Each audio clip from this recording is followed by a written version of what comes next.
हाँ, ये एक बहुत अच्छा मौका है। G20 की लीडरशिप भारत ले रहा है और हमारे माननीय प्रधानमंत्री जी श्री नरेंद्र मोदी जी भी काफ़ी इसमें एक लीडिंग भारतीय रोल प्ले करने के लिए तैयारी कर रहे हैं। उसमें बहुत सारे एजेंडा हैं। आज एक वर्चुअल वीसी थी वहाँ पे दिल्ली में। उसमें पूछा गया था कि कौन कौन से लोग जो उसके एजुकेशन वाले एजेंडे में पार्टिसिपेट करेंगे, तो मैंने भी उसमें अपनी सहमति दी थी कि हम भी इसमें भाग लेना चाहते हैं। और इसकी अभी एक पहली वर्चुअल मीटिंग हुई है और आने वाले दिनों में फिजिकल मीटिंग होगी। जो एजुकेशन का अंतर्राष्ट्रीयकरण बहुत ज़रूरी है, खासकर हायर एजुकेशन का।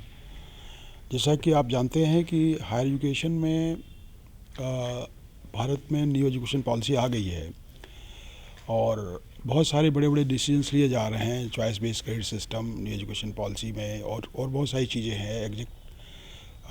Exit and entry period, certificate courses, revision courses. उसके बाद भी हमारे लगभग भारतीय बच्चे 5 लाख भारतीय बच्चे हर साल अमेरिकन और यूरोपियन और बेस्ट ऑस्ट्रेलियन यूनिवर्सिटी में पढ़ने चले जाते हैं। वो पढ़ने ही नहीं जाते हैं, वो इसलिए भी जाते हैं अपने साथ लगभग 65,000 करोड़ रुपए फॉरेन एक्सचेंज जो इंडियन फॉरेन एक्सचेंज अपने साथ लेके जाते हैं। मैं यहाँ बताना चाहता हूँ हमारा जो हाई एजुकेशन बजट है वो लगभग 40,000 करोड़ रुपए है।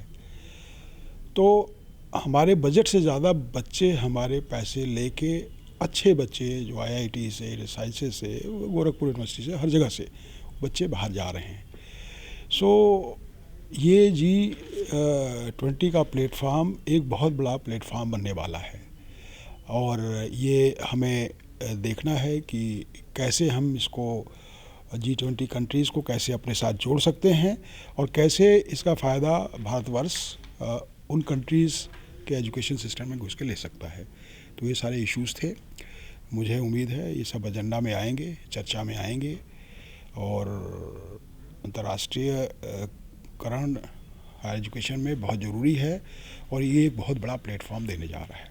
सर, इस सम्मेलन के होने से क्या फ़र्क पड़ेगा? सम्मेलन के होने से यही है कि इसमें जैसे इस सारे कंट्रीज़ के जो लीडर्स हैं अलग अलग फील्ड में, जैसे फिनेंस के हैं, एजुकेशन के हैं। हमारा कंसर्न, ये मीटिंग एजुकेशन से कंसर्न थी। आज एजुकेशन में कैसे यूनिवर्सिटीज़ कैसे पार्टिसिपेट कर रही हैं, तो एजुकेशन के अच्छे प्लेयर्स सारे आएंगे। वाइस चांसलर्स आएंगे और वो उसके साथ साथ उनके प्रेसिडेंट्स आएंगे यूनिवर्सिटीज़ के और उसके बिजनेस मैनेजर्स आएंगे एजुकेशन के। तो उनसे चर्चा होगी, क्या एक्सचेंज कर सकते हैं, क्या हम उनसे ले सकते हैं और उनको क्या दे सकते हैं। तो वो आने से ये फ़ायदा होगा और शायद मैं ये उम्मीद करता हूँ कि वो दिल्ली में ना सीमित रह के ये यहाँ पे भी आए, आपके यूनिवर्सिटी कैंपसेस में भी आएँ और विज़िट करें, रूरल एरिया में विज़िट करें और कैसे ये प्लेटफॉर्म हो सकता है। इस पे एक रोड मैप बन रहा है और ये एक बहुत अच्छी पहल है। मैं इसके लिए बधाई देता हूँ, खासकर PMO के इनिशिएटिव पे। इसमें PMO ने इनिशिएटिव लेके फॉरेन मिनिस्ट्री के माध्यम से ये गतिविधियाँ आगे बढ़ा रहे हैं। सर, ये कितनी गर्व की बात है भारत के लिए कि एकदम गर्व की बात है। G20 जिसमें बड़े इम्पोर्टेंट कंट्रीज़ हैं, अमेरिका भी है, सारे इम्पोर्टेंट कंट्री हैं, उनकी लीडरशिप भारतवर्ष के पास आई है। तो ये एक बहुत ही गर्व की बात है और गर्व से ज़्यादा इसको उपयोग करने की बात है, जिसको हम सीरियसली इसको अपने एजेंडा में ले रहे हैं। डे टू, चाहे एजुकेशन हो, चाहे फाइनेंस हो, चाहे इंडस्ट्री हो, सबके डे टू डे उसमें लेके इससे बेनिफिट होने की भी बात कर रहे हैं और ये भी कह रहे हैं कि G20 कैसे, जो G20 में जो देश हैं वो कैसे बेनिफिट होंगे, उस पर भी चर्चाएं हो रही हैं। तो ये सर्टनली बहुत ही गर्व की बात है और हम आगे देख रहे हैं, वी आर लुकिंग फॉरवर्ड कि इस प्लेटफॉर्म को कैसे ज़्यादा से ज़्यादा यूज़ किया जा सके। क्या कुछ सजेशन देना चाहेंगे, कुछ राय देना चाहेंगे इसको? यही जो मैंने एजुकेशन में जो कुछ आपको बताया कि देखिए एजुकेशन में जो भी हो, सबसे सस्ती एजुकेशन भारत में है। वर्ल्ड में जाइए, जो हायर एजुकेशन होता है तो वो सबसे कॉस्टली होता है। ज़्यादातर जितनी अच्छी यूनिवर्सिटीज़ हैं तो उसमें हायर एजुकेशन बहुत कॉस्टली है। तो ये जो पैरामीटर है, जो सिस्टम है, समझने की ज़रूरत है।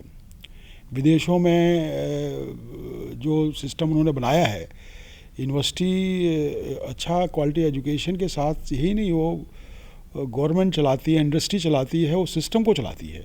तो ये सारी माहौल जो विश्वविद्यालय कैंपस में भी होने चाहिए, और वो सीखने की ज़रूरत है।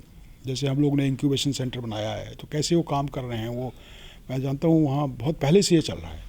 तो ये सारी चर्चाएं होंगी और इससे हमें फ़ायदा ज़रूर होगा एकदम, और ये अच्छी पहल है, मैं इसको बधाई देता हूँ।